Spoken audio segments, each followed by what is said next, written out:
January can be the most miserable time of the year when it's dark, it's wet, and it's cold.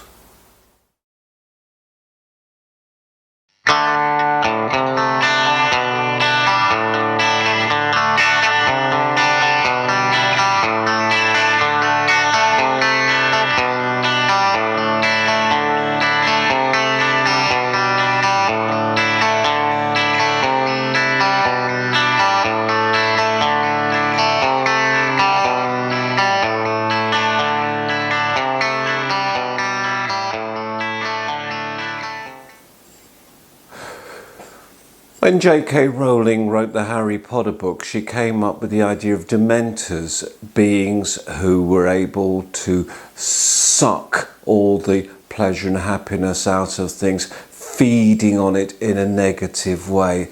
And there must be times when we can't help but think of January and February, those dark winter months, as being quite like this. I think people are aware there is something called season-acquired deficiency, the idea that you take on some sort of sad qualities at that time of year. And I can see where that comes from, because you see it in many things. I'm just watching on the TV the Philip Pullman Dark Materials books, and the second of those, which was called The Subtle Knife, tells the story of Cittàgazze, and in Cittàgazze there's no adults because the spectres have sucked all that makes life worth living out of the adults there. But of course that's a complicated bit of the plot, and you must watch the story yourself to follow that.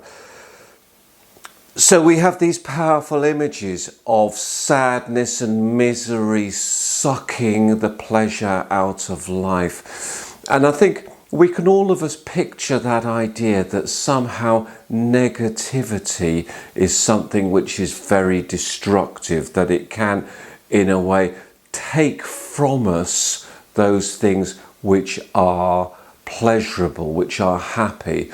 And we all of us get more of a sense of positivity when the sun's shining, when the days are longer.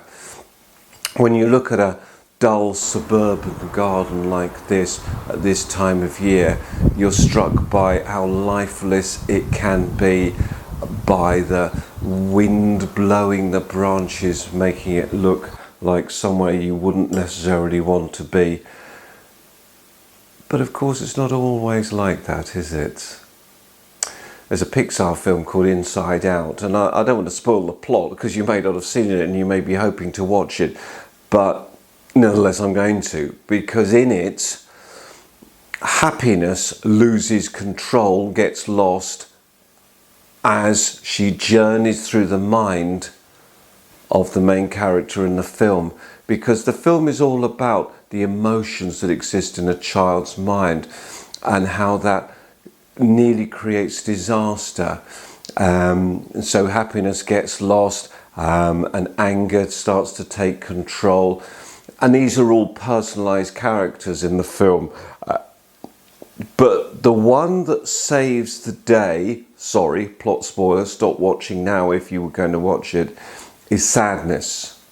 Because it's sadness that triggers the bell that reminds the main character in the film about the things that she's going to miss if she follows through her plans and all these different things.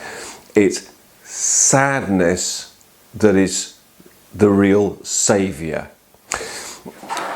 What I'm saying is that we need sad things, we need dull things, we need dark things, because only by that contrast, only by that negativity, can we be reminded of the good, can we be triggered for the good. There is no light without dark. And if you study things like the Augustinian Theodicy in the Bible, you very much get that idea that you need the negative things so that the positive things can work.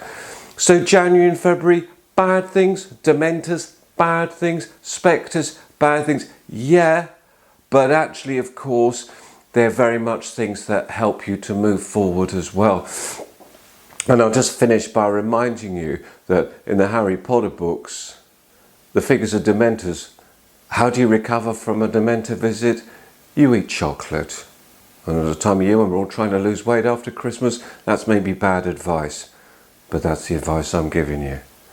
Happy New Year. Hope to see you over the course of the new year as we develop our ideas.